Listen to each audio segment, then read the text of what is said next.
And we're live today, another Saturday, where we go over writing stuff.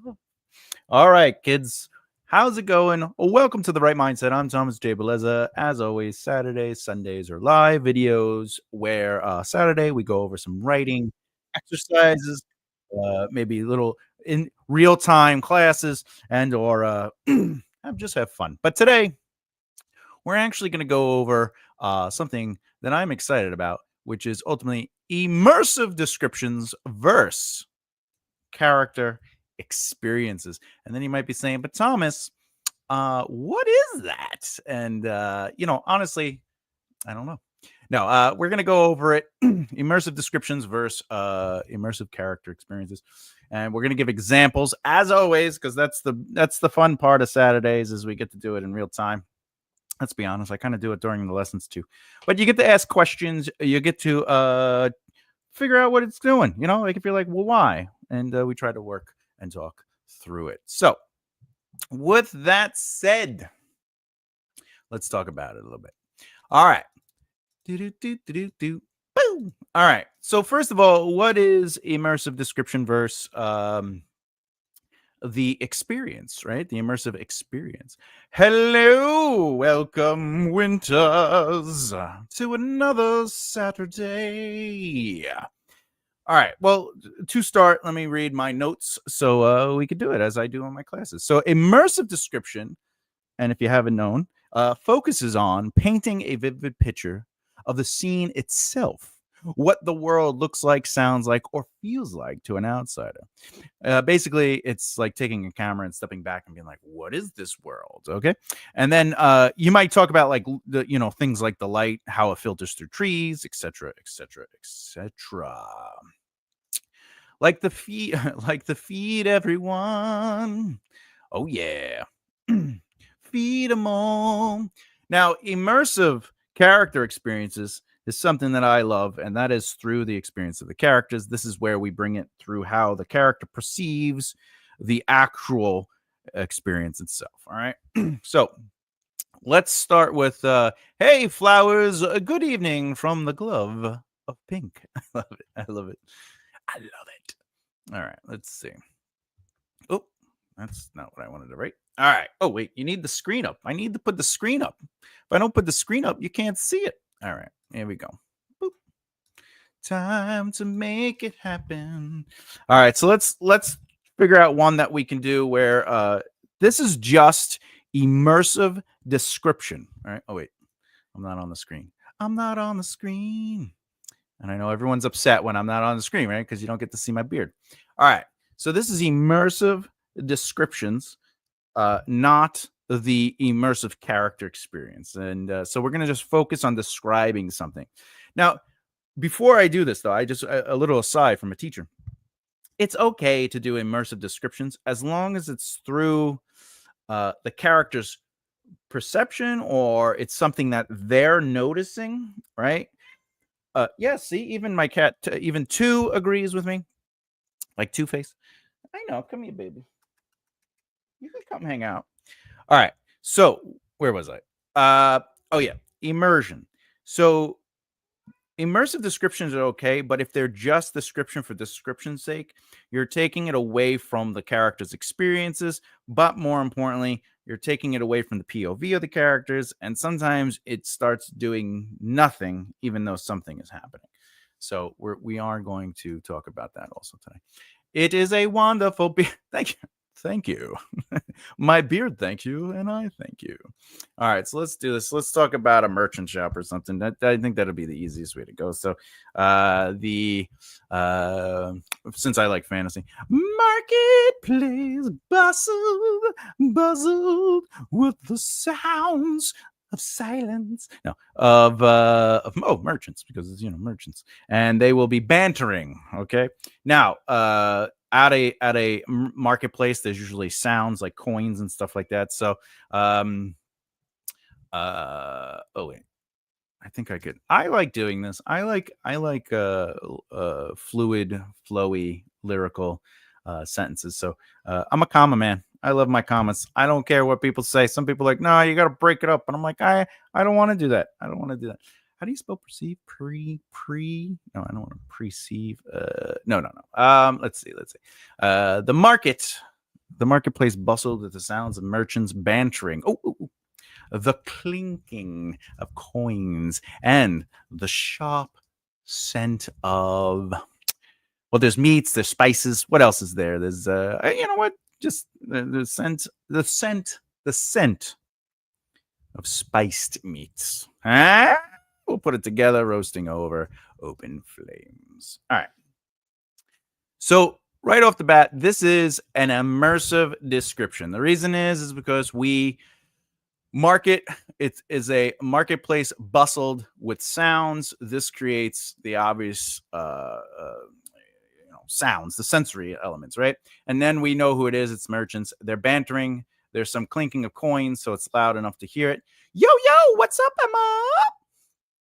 And then, of course, the sharp scent of spiced meats roasting over it.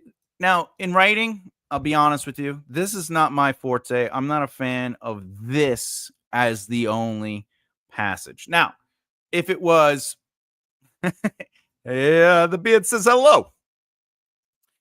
If I was to obviously write this, the first thing I would do is, maybe this passage up here, the first passage would be of an experience. So it'd be like,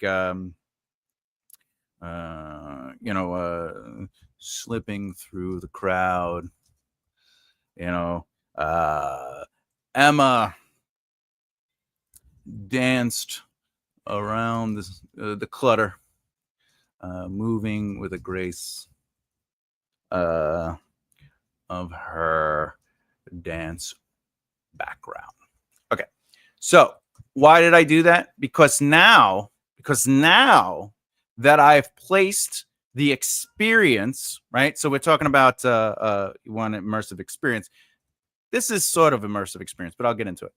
I have now placed the scene in Emma's POV. So that means this passage that is only a description is now through Emma's POV.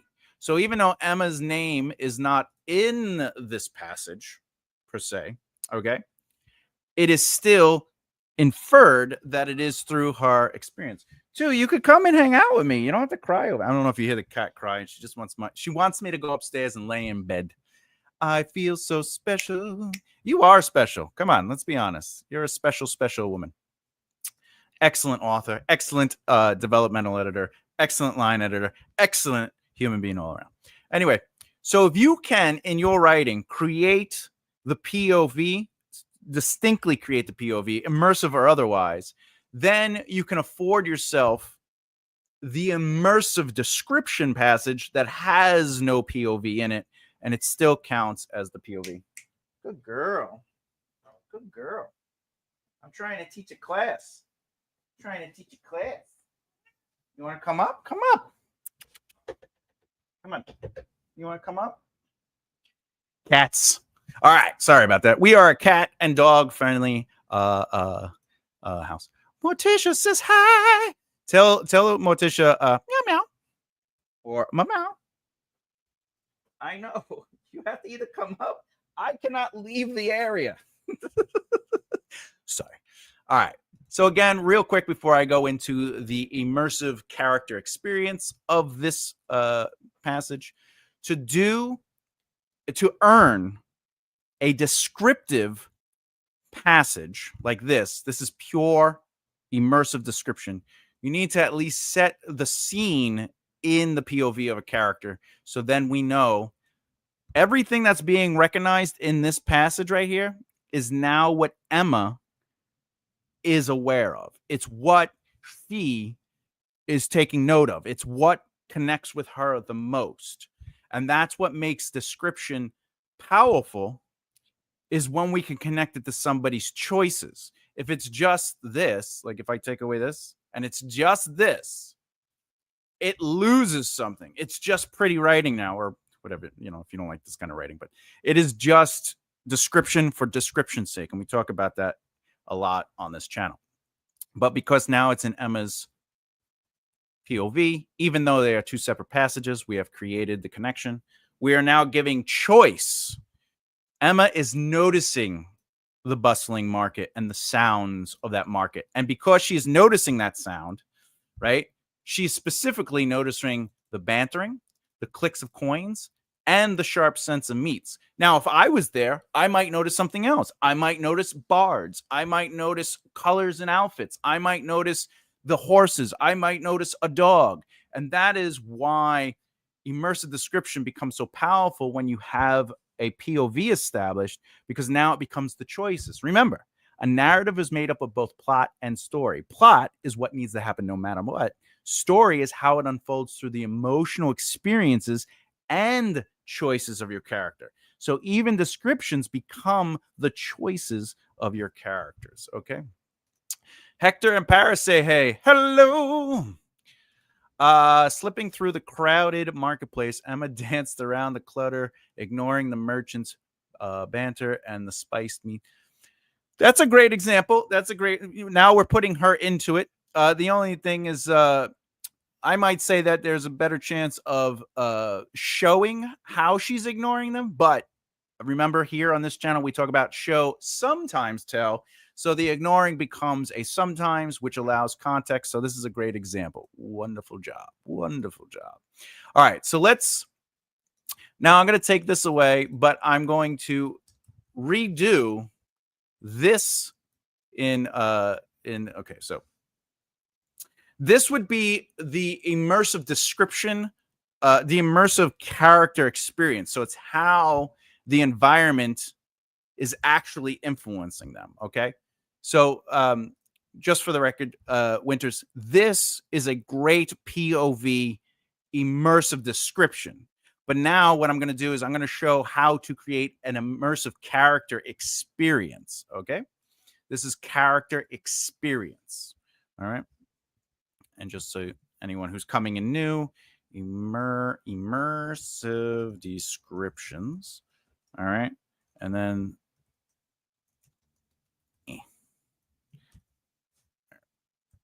this is going to be immersive character experience. All right. So what is the difference? Let's do it. The marketplace bustles with the sounds of merchants bantering, the clinking of coins, and okay. The sharp scent of spiced meat churned in her stomach. A cruel reminder she hadn't eaten in 2 days. Every coin clink felt like a taunt. Jangling with promise. I think it would be promise she couldn't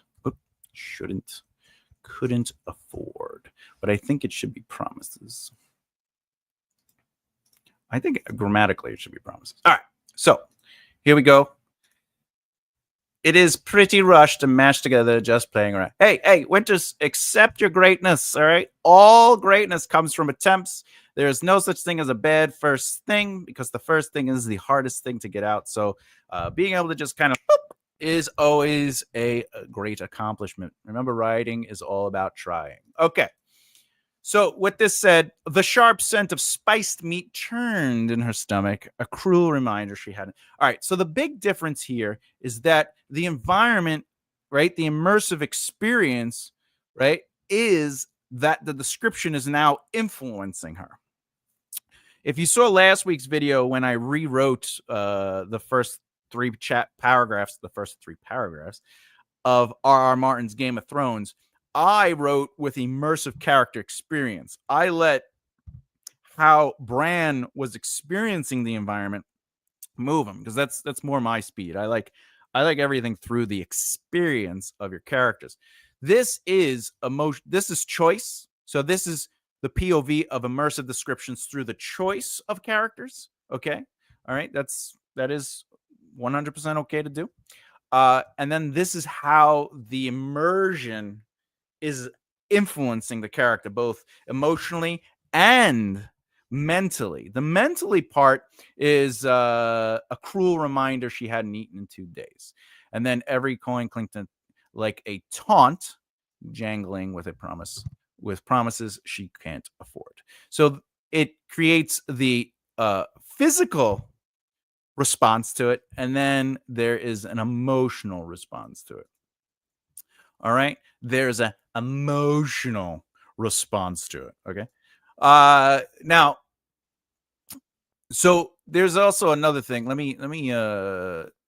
So when writing, you have to know that everything. Let's see. So comma splices. I'm not really going to go into comma splices today, but when writing, if you notice sometimes, so basically anytime two independent clauses are connected by a comma, that's what a comma splice is. Boop, boop, boop, boop, all right. But with that said, sometimes there is grammatical writing, and then there's lyrical writing, then there's purple prose, which I would recommend not, because that gets really difficult to read. But then there's also author choice, and the author choice creates your voice and your authenticity and like what you're trying to accomplish as a writer. So the choices on how you construct a sentence to create the immersive character experience, or how you create the sentence, like this is one long sentence right here, right? So the immersive description, there's a lot of commas, right? Because I could technically, right? The market buzzed with the sounds and merchants bantering. All right, and then you could just be like the clicking of coins, and the shot. Oh no, actually, it's that. I don't know. I like that sentence, but I'm trying to make it into a. It doesn't matter. It doesn't matter. That's not what the lesson is about today. I like to go off into a sides. I apologize. Okay, so immersive descriptions versus immersive character experiences. Now, if you have any questions on this, please feel free to ask the Thomas, and the Beard will happily answer any questions you have. Of course, I could give more examples if you'd like. If we're going to go more into descriptions, let's see if we can continue the logical narrative movement. All right. Logical narrow movement means, and the sharp scent of spice meats roasting over open flame. The marketplace bustles with the sound. Right? Okay. I would personally try to keep the movement of what the experience is. She slipped closer. Oh, this actually makes it Emma slipped closer. So now I could actually get rid of this if I wanted to, because now I have firmly put it in the POV of the character, but it's still considered an immersive description and not necessarily immersive character experience, because it's just her going through the scene. So this is a visual. Okay. So Emma slipped closer to the vendors, getting a deeper sense of the meals being handed out, right? So this is not descriptive. It's not immersive. We're just creating movement. So when you're writing, you can mix things up. You don't have to make something completely descriptive the whole time, because, when it comes to pacing, right? Pacing by definition is the speed at which information is presented to the reader, right? But thick passages are if you over describe everything, or if the logical narrative movement is like doing asides or stopping, and you just start getting into create. So sometimes, remember Winters, I was saying to you, sometimes you just want to create, it's show, sometimes tell. Sometimes you just want the sometimes tell so you could have context. And Emma slipped closer to the vendors, getting a deeper sense of the meals being handed out. You can do this though. That would be a comma splicing. She got closer for a deeper sense of the meals being handed out. But that is, to me, that is too telling for me. That's why I like that comma there, because it creates like a little bit of movement to it. Perhaps she danced to block out the temptation. Oh yeah, she could do a little jiggle jaggle, right? So that would create a new logical narrative movement. So what we would do is we'd go over here. All right, she pushed off she pushed off and away, spinning into a, what is it, a pirouette? How do you say it? Pirouette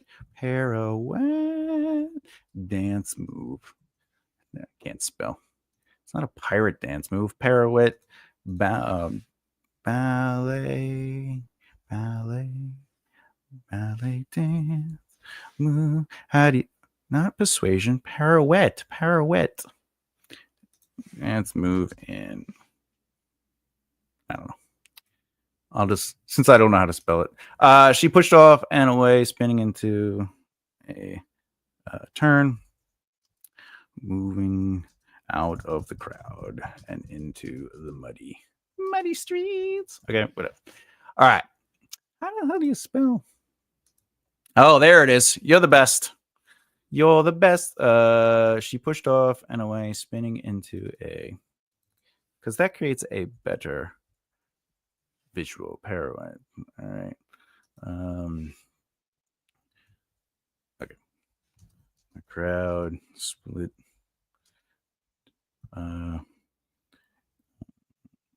Split, and one man complimented her. All right, there we go. As she moved out of the crowd and into the woods. All right. First of all, this is spelled wrong. Here's another example of show sometimes tell. We don't need for me to be like the crowd split and one man complimented her, right? We don't need to necessarily hear what the guy said as a compliment. So we just kind of tell just to keep it going, because sometimes you just need to keep the narrative moving, right? But anyway, all right. So this is immersive description. We kind of want to get, if I wanted to now, by the way, remember Winters was like every first right, just do it, just have it come. Now we get to play with it, right? Emma slipped closer to the venues, the vendors. All right. This what I know, this would be her experience. So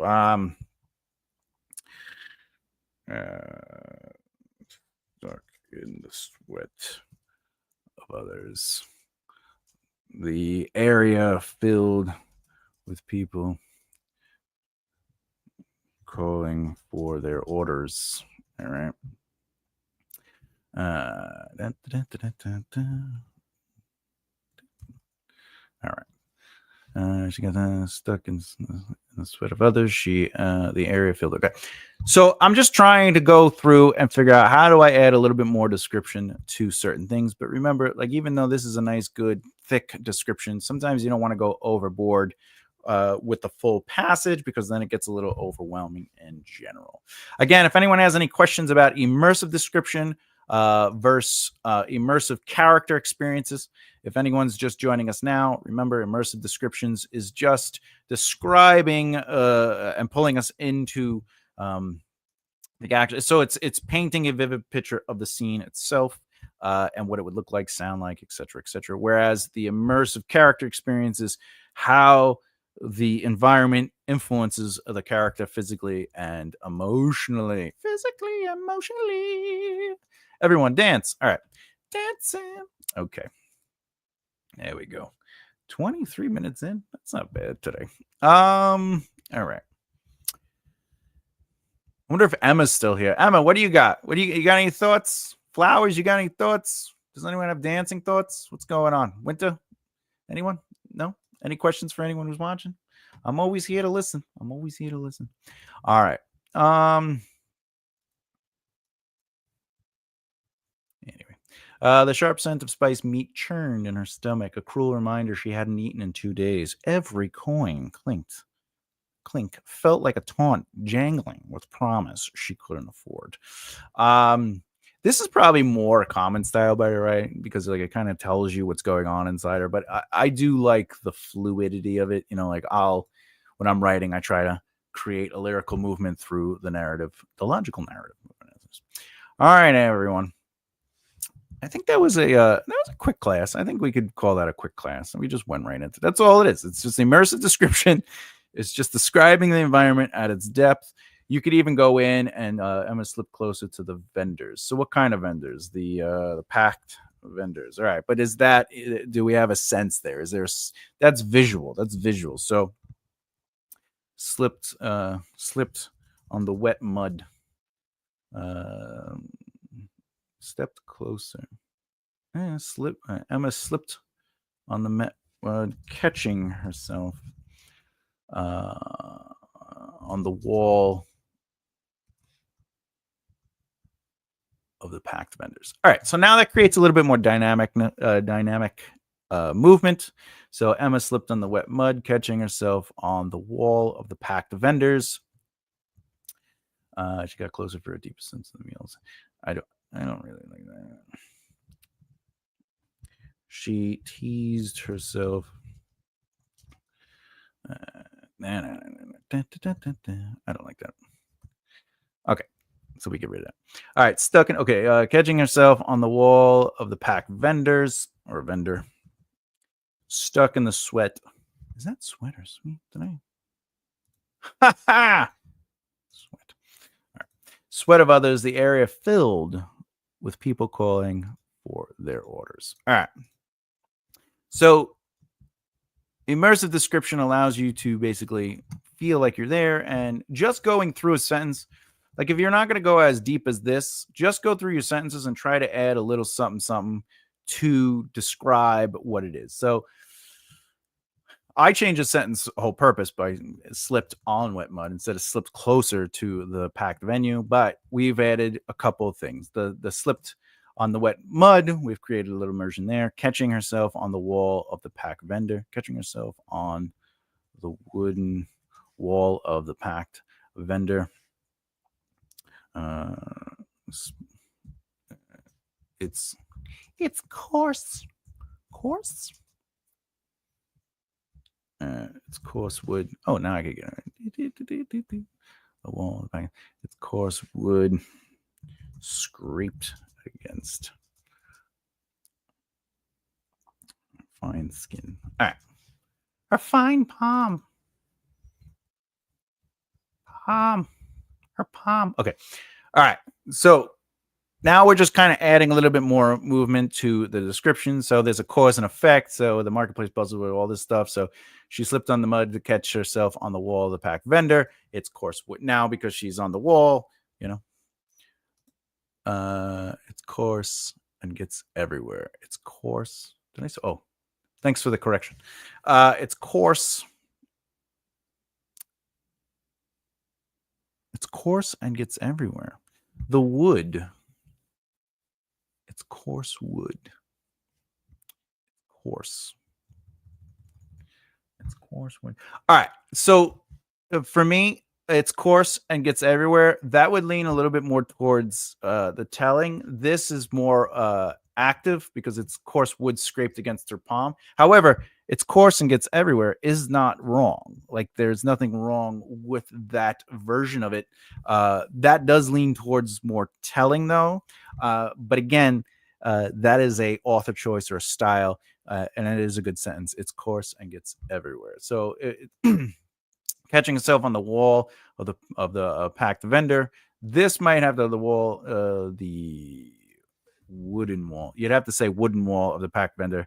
It's coarse, you know, because you have to at least create the logical narrative movement. All right, that's a good example though. Thank you, William. I appreciate that. Stuck. And thank you for the spelling correction. All great writers have great editors. That's what I am always going to tell people, because all great writing is rewriting. All right. Stuck in the sweat of others, the area filled with people calling for their orders. All right. It's coarse. Sweat of others, the area filled with people calling for their orders.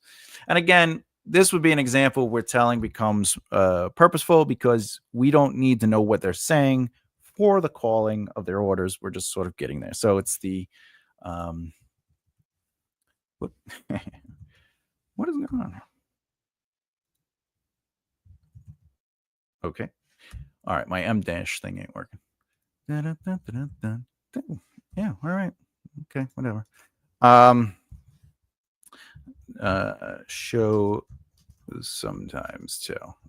That's always a good rule to live by, is the show sometimes tell.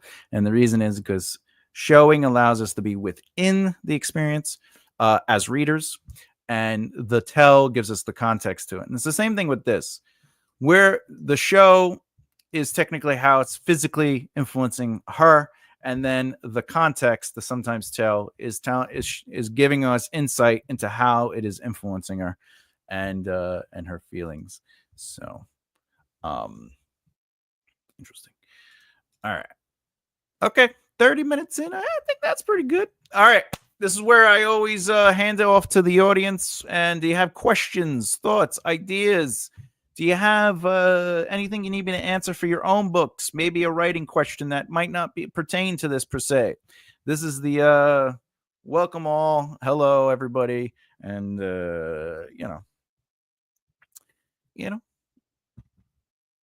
that's what I do. I like to help people during this time, and just while everyone's thinking of a question or wants to ask me a question, I'll just say this.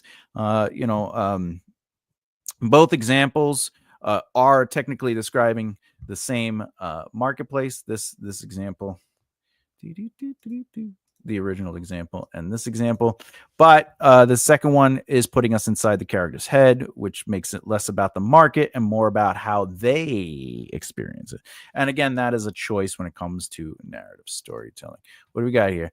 Honestly, I came here just to have your voice in the background as that makes me feel good. I really appreciate that. I try to keep the voice going.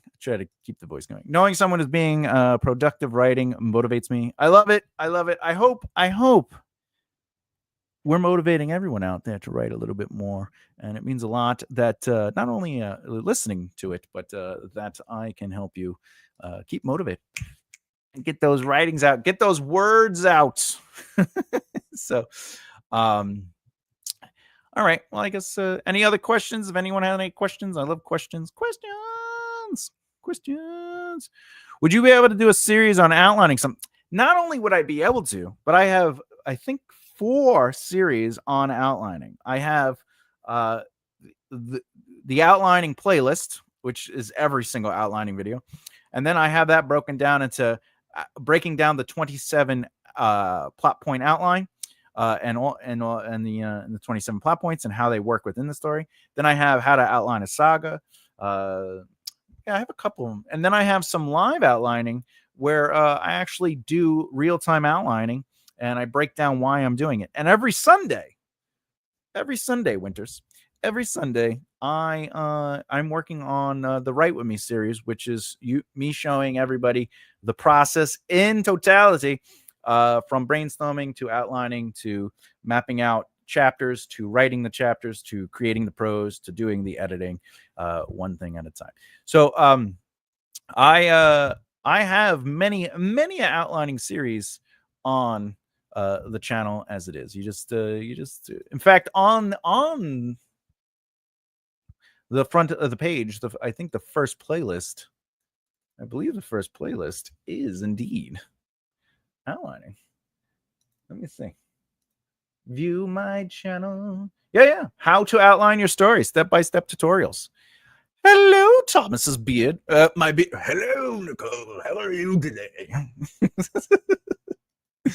I know so many theories, but everybody's dancing. Yeah. The thing is, the 27 outline, this 27 plot point outline, it still covers the sense of narrative movement, but I can make videos, and I do have plans to go over the other forms of outlining. It's just I know a lot about the 27 plot point. By the way, I was being funny quoting Anakin with the gets everywhere. Oh, that's really funny. It'll like said, it's coarse and gets everywhere. Oh, I love this boy who's 7 years younger than me. I can't wait. I am in love with the 27 plot point outline, but only because it helps regulate the beats of a narrative and creates pacing movement with because it's 3 acts, which has a setup, a conflict, a resolve. and then each act has 3 sections, which is a setup, a conflict, and a resolve. And then each section has 3 plot points, which has a setup, a conflict, and a resolve. So it kind of like has this great movement, and really, it's sexy. None of them really touch on the emotional flow and changing character motives. Are you talking about the outlines themselves? Yeah, so the 27 plot point outline does do that. It has plot points that have an emotional reaction to something, or the long-term effects of something, or them taking action, etc., etc. However, the way I use the 27 plot point is I have a twofold. I have the plot that I lay out, and then I have character arcs. And within the character arcs, that's where I play with the whatchamacallit, with the emotional movement of it. Don't I know it? Oh yeah. Oh yeah. So if you want to do a stream for my serial killer urban fantasy book, I volunteer as tribute. I know I need to outline the serial killer book, The Ghostly Mystery One. Not really. What are you saying? Like outline it in real time for everybody? I would do that. I would love to do that. Maybe because I studied psychology, it is just not deep enough for me. That's fair. That's fair. Yeah.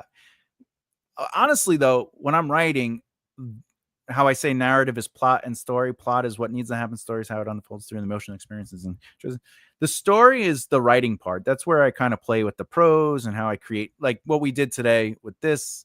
This is to me, this is where the emotional truth starts coming in, and where I developed that. But if you're talking more like you want to outline where they emotionally go through things, that is a problem. Major spoilers out in the world. Hey, there's nothing wrong with spoiling a book, because it's like Star Wars. We know, or any story, we know the protagonist is going to win, but watching it happen, that's the part that we all love. Tag team that put a tag team back again. All right. It would be super fun to watch a live outline. Like I said, I have like 10 10. I have a lot of live outlining in real-time videos. I love doing it. It's probably my favorite thing to do is outline. And you all can see what he does with clients. I am a friend and also hired him. And it rocked my socks off in my third. You know, Nicole, that means more to me than you know, not just for the confidence and that you're actually telling people that I did that for you, but because you are one of my besties. Just knowing that I got your story and you loved it. I just wanted to do the best for you and that story, because I know you love those characters. And my beard loves those characters. So, by the way, that's my author voice from Pinky Blinder. Oh, Tommy. Besties unite. By order of the Pinky Blinders. All right. That's it. Is that it? Do we call it a day? I'm here for it. I'm here for more stuff. Give me some thoughts and ideas. As far as Winters, as far as videos go, let's see. I have cleaning up an outline, mastering the art of outlining live. I do it in real time. Let's see, zero draft outline. I do that in real time. I do that. Extended plot outline. I do that in real time. All live. They're all right on the live tab. Again, I really do love outlining. It's just, I feel like maybe I do it too much. All right. Question. How can people reach out to hire you, and what would that entail? Well, first of all, to hire me, you could reach me on any platform. It's Thomas J. Bellezza. And or you could go to this is my favorite website in the world. Let's see, where is it? This is my website.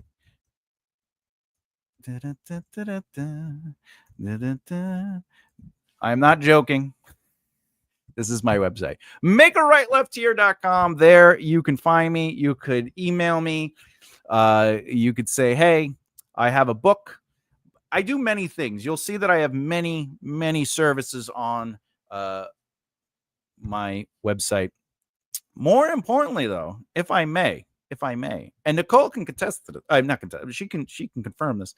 I don't care about the money. I care about helping people get their products. So it might, whatever the cost is, it is. But at the same time, I work with people because I'm basically retired. This is what I'm a full time writer. I'm 47. I lived a full life in the entertainment industry. So I don't know. I have a passion for helping people. So if you need a service that is on the service page of makearightleftheere.com, just reach out and tell me what your needs are, and we'll work through it. Yes, indeedy, I is poor, but not poor and hot. That's right. Nicole is a sweetheart. She's wonderful, amazing. She keeps my day up, by the way. She sends me Snapchat funny videos, and I just have to say, I'm a quiet person because, like, chronic depression, it keeps you like isolated. But those things pull me out for a second, and I appreciate it. She is in the heart of hearts. I'm just saying, and I met her here on the YouTube. So I love this community. There's so many good people. There's Emma. There's everybody. Just monetarily, yes. Yeah, but like you said, you're not poor and other things. So, but there's Emma, there's everybody. Louise, you got Flowers, you got everybody here. Winters. I just love the support and the love and I think this is a great community, and I think we're here to help one another, and that's really good. So, I guess with that, we did 40 minutes. What do we got? Saturday? I can't believe it's Saturday. All right, I'll give it 2 more minutes. Any other questions? Any other thoughts? Remember to please subscribe, share the videos, all that stuff. I am starting to feel like my Act 2 has too much going on. Is that a normal part of the process? Yeah, it's always a normal part of the process to question what's going on. The real solution to that, by the way, is don't think about it when you're writing your first draft. Okay. And then when you're doing your second draft, just start adding whatever you want, because you could always take away, right? But at the end of the day, by the time you're ready to do the third draft, that's where you have to start thinking about what to cut, what to keep, what to clean up, what to, move. However, standard is that the first and last act are usually shorter than the second act. So a second act can have some thickness to it, and there can be a lot going on because you're rising to the midpoint conflict, and then you're trying to find a solution to the truth that revealed the truth of the lie that's revealed. And in doing so, the second act does have a bit of thickness because technically the second act is broken up into 2 halves. And if you look at your book as 4 acts, that's a great way to do it. That's what we do in film a lot of the times. It's in television, we look at it as 6 acts, especially if there's commercials. But with that said, there is saggy middle syndrome, and that's always when lots is happening, but nothing is really happening, and it's just things are meandering and there's no proactive movement forward. So those are things you should be looking for. Is, yeah, do I have a lot? Is there too much going on? But is it logically connecting to everything, and does it have payoffs? And that's really the big question. I feel like that is why I can't outline one. It gets too confusing. Well, if you look at how I outline in real time, the live stuff, you'll notice I don't put a lot of depth into the first outline. I use it as a broad stroke, sort of like it'll be a sentence or two of what should happen. And that allows me to sort of look at the totality of the story, or the narrative, I should say, and how it works together. And that beat could turn into 2 or 3 chapters, or it could be 1 chapter. But then from there, I'll start going in and start adding character arcs. And that's where I start building up on it. But I try to do 1 character at a time, For me, rather than the reader, that's fair. I get that. I totally get that. I am like draft 50 for the first 21 chapters. I have a problem. All right. So here's something that is a really great way to look at it when it comes to writing, or at least outlining, or whatever it is you're doing, or whatever process you're in. If you're stopping at the 21st chapter, stop completely. All right. Take a week or 2, and then you're going to come back. And then you're going to finish the book from 21 on, and wherever it goes, it goes. That's one way to approach it, because you're stuck on the 21 chapters, so you're not allowing the story to evolve. The other thing you could do, which is basically you have the story and you've been working on it. So push it to the side and then just, like I said, take a sentence and outline each beat. What is the order of things that are happening? And if you could explain that in one sentence per beat, for example, chapter 1 might be, they're living on a farm on the planet Tatooine, right? Okay.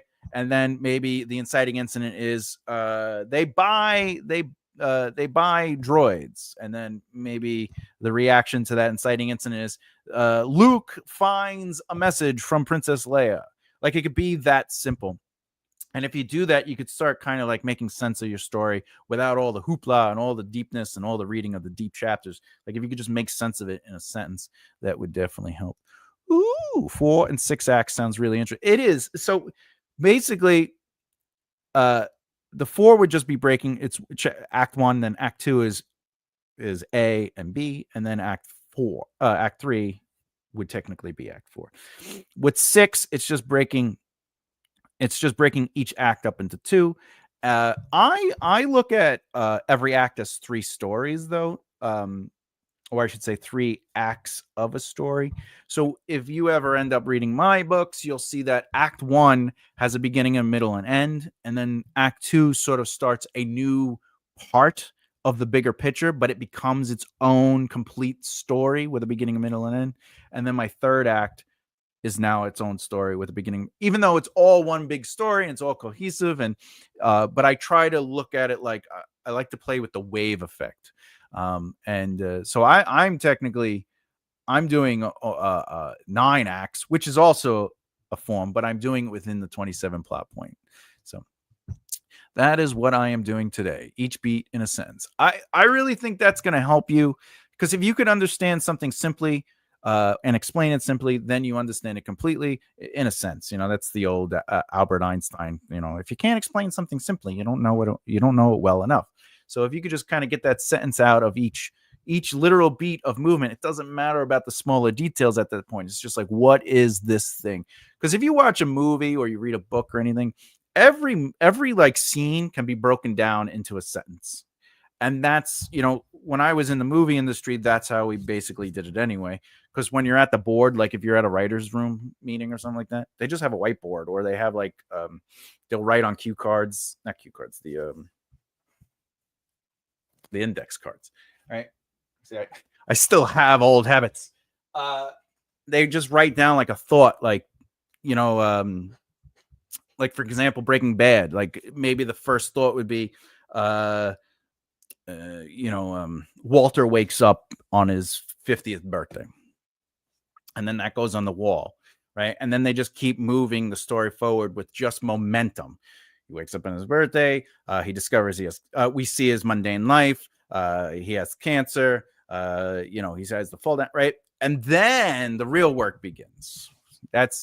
Now you take that beat. What does waking up at 50 look like? Well, we see him exercising. He's miserable.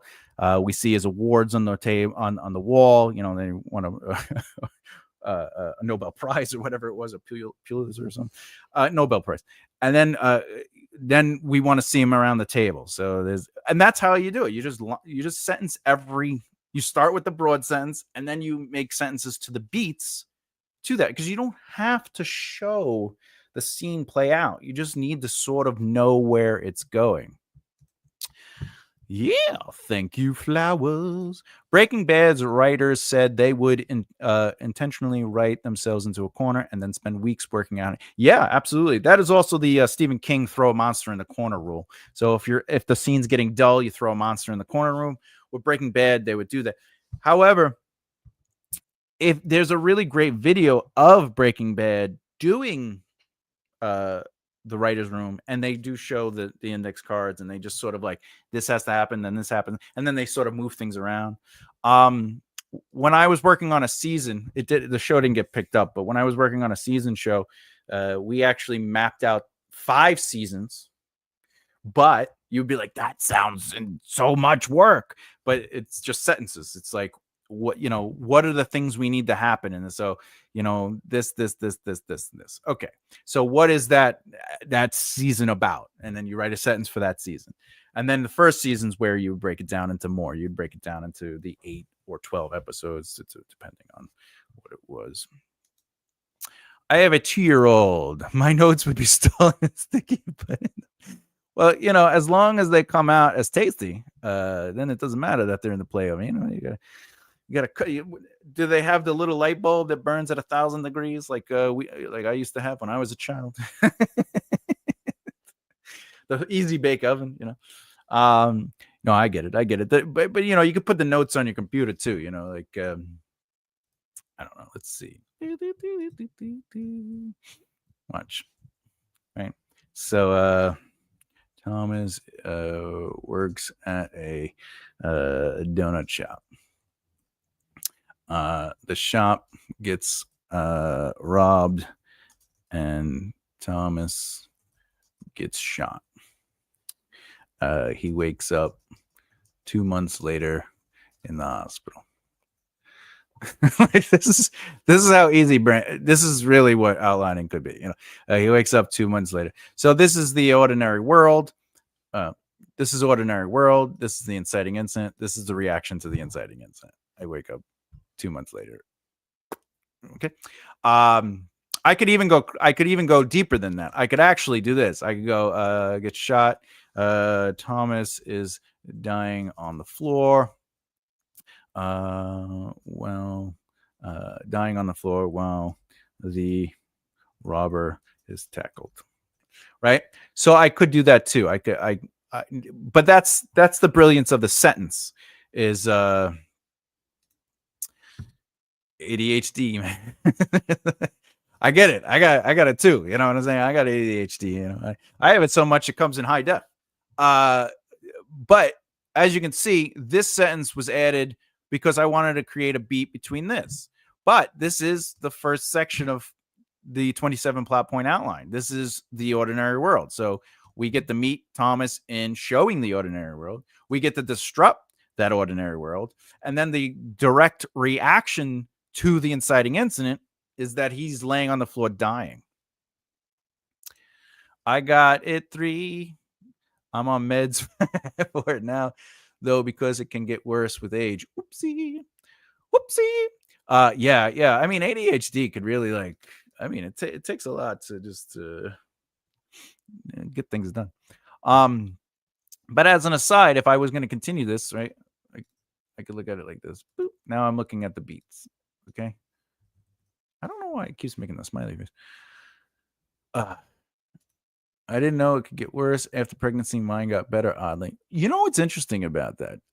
And this is just me based off of information that I've collected over the years, and I'm not a doctor, but pregnancies can change the brain and the physicality in different ways. It could be a positive.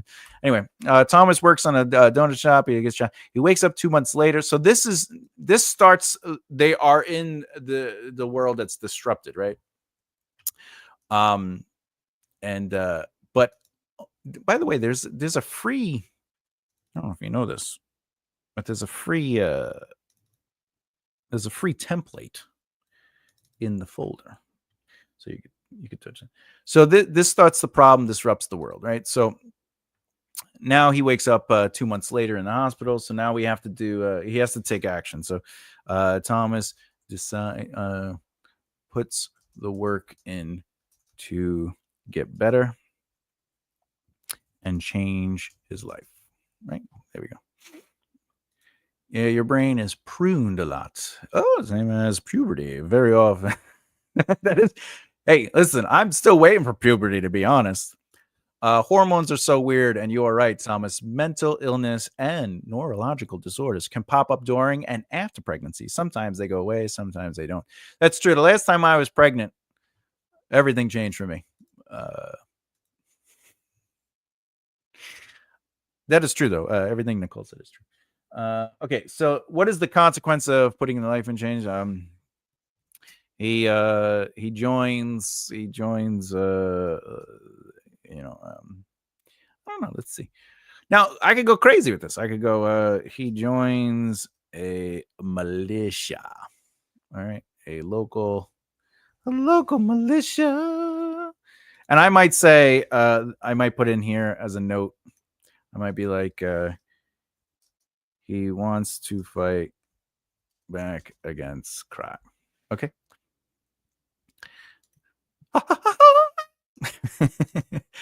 Imagine popping into the meat. Yeah. Are you telling me I've had children, Thomas? I tried, but the doctor kept saying, "Get out of my office." We've definitely said worse on here, Nicole. We've definitely said worse on here. Anyway, so now this is the world disrupted. But as you can see, it has a beginning, a middle, and end. It has a beginning, a middle, and end. And then finally, for the third section of Act 1, let me shrink this just a little bit.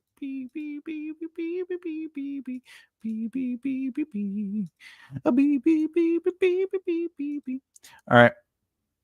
So I don't know if that got smaller for you guys. I don't know if that's too small. Let's bring it up a little bit. All right. So then now we're in the protagonist's life has changed direction because they made a choice. They reacted to the thing, and now he's in the militia, right? And then you have to do the protagonist's life changes as a result of the action they took and creates pressure and stress. Thomas has to earn his right to be in the militia, doing obstacle courses. And then I might write something like this. What is going on with my M dashes? M dash. I don't understand. Anyway, M dash. Doing an obstacle course, he sees cracks in their methods. And that would be me writing a note to myself about how, like, maybe he joined the wrong people, must earn the right to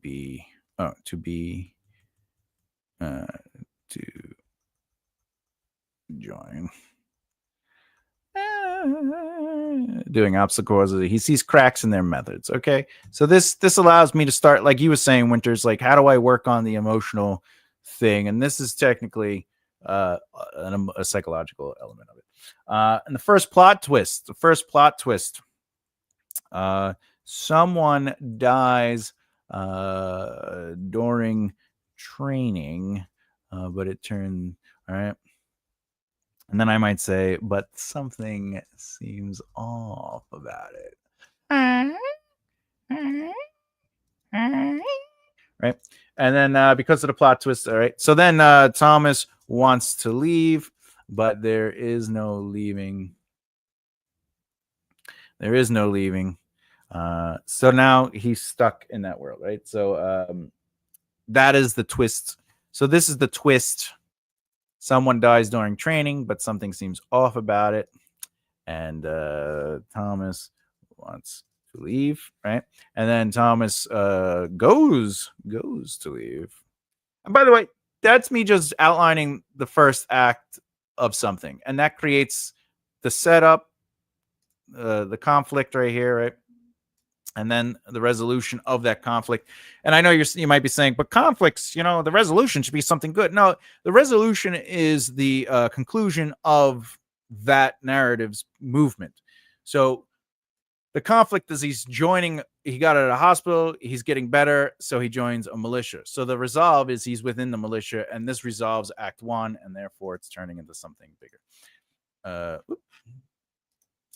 I have a very simple A to B wants to do something. Someone else doesn't want her to do that, so they kidnapped her. Oh, Jesus. I like it already. They see, then she has to figure out how to escape. Sorry, I have dyslexia, and I'm not wearing my glasses.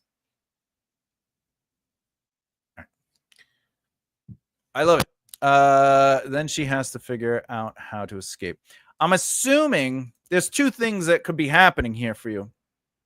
The first is, if we're looking at this, but all the details are internal conflict, who she was and who she wants.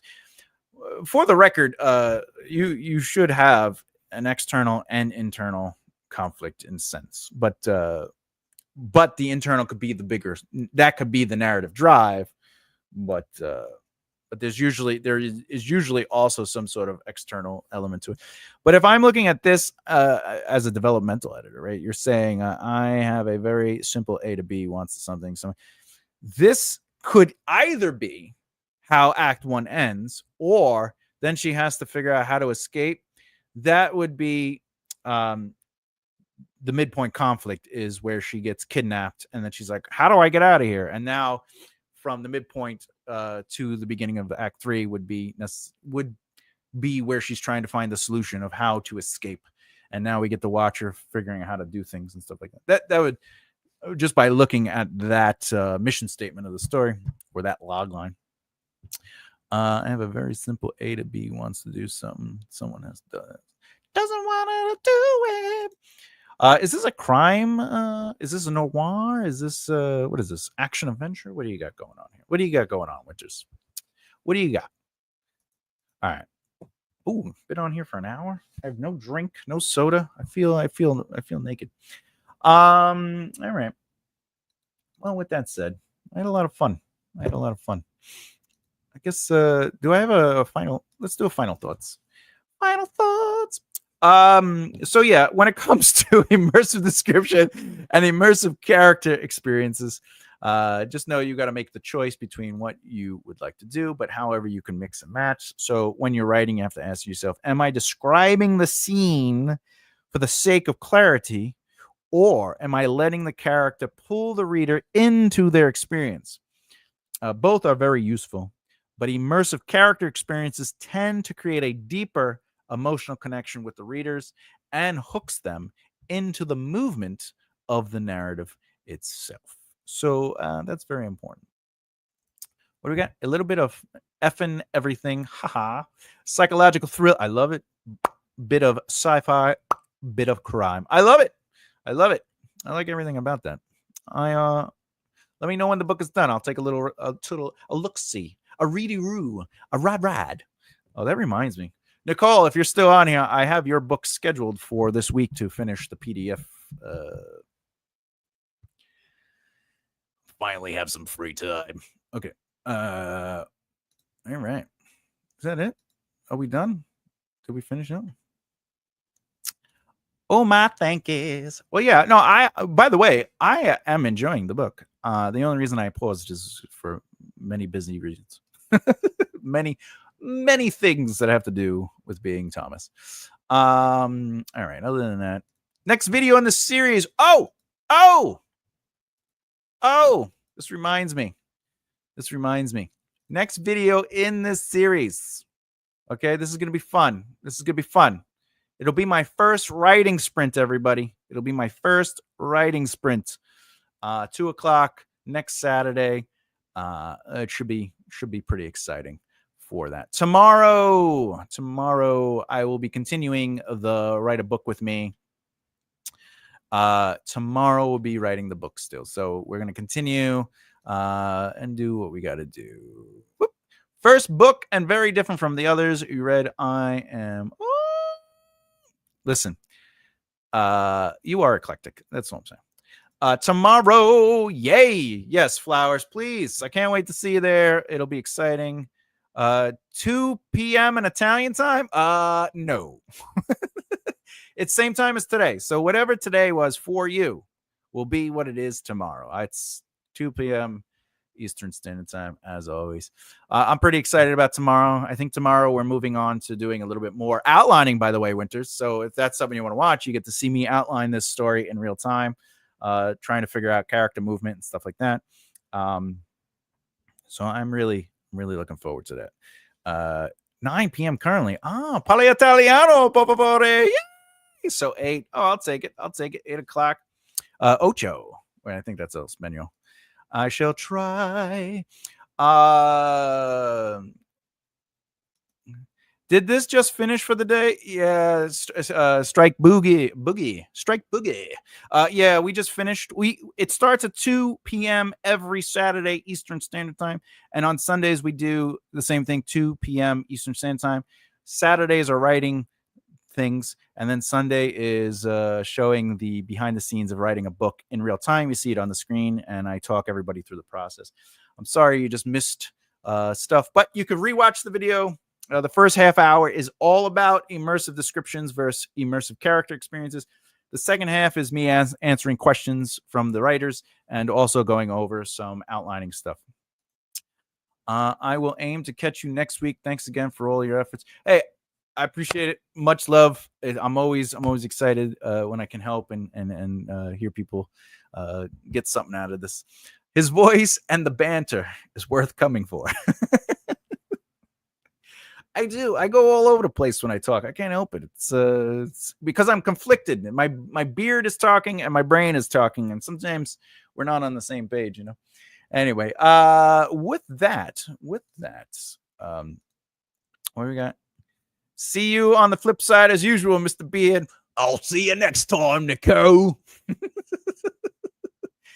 I have no questions this week. Please subscribe and hit the bell icon so you don't miss out. And obviously, like the videos, share it if you want. If you love me. And remember, you can find me on makearightlefthear.com. That's where if you need my services, remember, I don't care about the money. I will absolutely work with you when it comes to the cost. So let's do something. I do everything from developmental editing to beta reading to you name it. I do it. I do outlining. I will outline your story for you, actually. All right. I think that's it. All right, everyone. Much love, as always. Peace and harmony, truth in action, and keep developing the right mindset. I'll see you next time. Bye.